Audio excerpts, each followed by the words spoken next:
Hi, my name is Jacob Clewell. I am the Viola artist faculty at the Emerald Coast Chamber Music Festival and Institute. I am originally from Oklahoma. I grew up in Oklahoma City and Tulsa, and I've gotten to live a lot of cool places. I've lived in Seattle, I lived in New York for a little while, and now I live in Toronto. Oh, Ezra got to go to a competition in Italy a few years ago, and that was pretty great. I've always wanted to go to Japan, and I've almost gotten to go a couple of times, and it's just never worked out. When I have time, I like to read or play video games. You can actually learn a lot about storytelling. I like to listen to records, I like to watch TV, stuff like Buffy the Vampire Slayer, Game of Thrones, Yu-Gi-Oh!, pretty much anything nerdy. Oh, there are so many good composers that people might not know.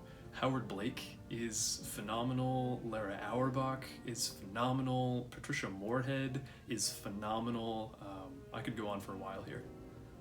This is always a really hard one. It changes day to day. Prokofiev's always been really high on my list, as has Beethoven and Schumann. I also really like Danny Elfman, I like Caroline Shaw, all the composers from the last question. There's way too many to list. I have a vinyl pressing of the Mozart piano quartets by the Budapest Quartet and George Zell. And digitally, I've been listening to Blueprinting by the Azuri Quartet. It's a great album. Growing up, I listened to a lot of Itzhak Perlman, William Primrose. I've listened to a lot of Boris Kreut of the Budapest Quartet, pianist Martha Argerich. I was introduced to Prokofiev by Yujuan. She came to Oklahoma to play his third concerto with the symphony and just blew my mind. I listened to a lot of non-classical music as well, bands like Panic at the Disco, Highly Suspect, and Thank You Scientist. And then I've learned a lot about storytelling from Satoru Iwata and Miyazaki movies. I don't think I have one. Based on Pottermore, is that still a thing? Based on that and every internet quiz I've ever taken, I'm a Slytherin. Oh, I decided to be a musician pretty early and have stuck with that. When I was a kid, I really enjoyed acting, so I would probably tell stories somehow. Oh, dishes by hand. Easy one. Growing up in the Midwest, you get a lot of extreme weather, so hearing thunderstorms is kind of nostalgic. It's nice. Oh, the piccolo. I hate that thing. I have a drawing of a character from a video game called Spyro the Dragon. He's this little purple dragon with orange wings, and he flies around and saves other dragons. Depends on the purpose of the communication, but most likely email. Ooh, can I split this into like music and non-music? Okay. Musically, I wish I had learned efficient practice habits earlier. 3 hours a day is really great if you're getting a lot of work done, but if you're mentally maxed out at 2 hours, just be done for the day. It's okay. Non-musically, achieving so much as a crumb of success people get upset about that for some reason, and it doesn't matter if you've worked hard for it or what. And that's kind of odd, but I wish I had kind of known that going in.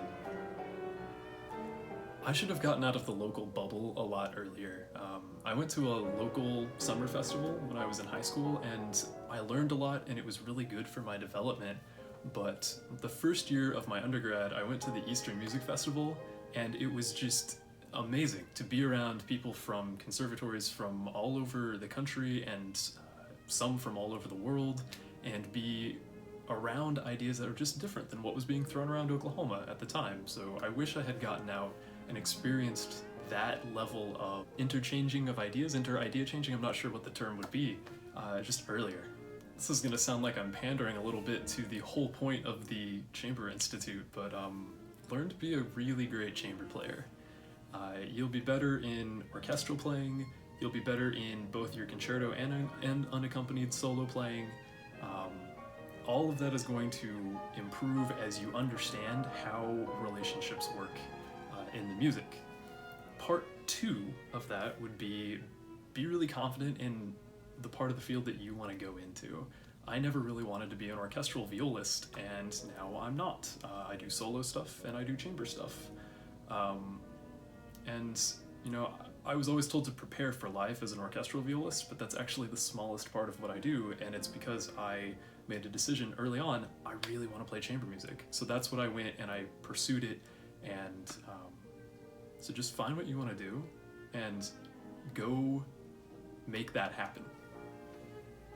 So we, meaning the Velox Quartet, wanted to make an institute that adopted the aspects of festivals that we've been to that we thought really worked, and improve on parts that we thought were not working so well or were outright flawed. And this includes student repertoire and how we go about forming the student groups, seminar topics, everything. So all 4 of us in the quartet love chamber music, obviously. We love teaching, and as we like to say, we've made a lot of the mistakes that we can kind of navigate our students through. On top of that, we're really lucky to have a group of truly outstanding guest artists that are not just willing, but eager to get involved with master classes, performances, and coachings at the Institute. So if you're watching this and you are interested in being part of the Institute, then definitely keep track of when the application opens, and hopefully we will see you in summer 2021.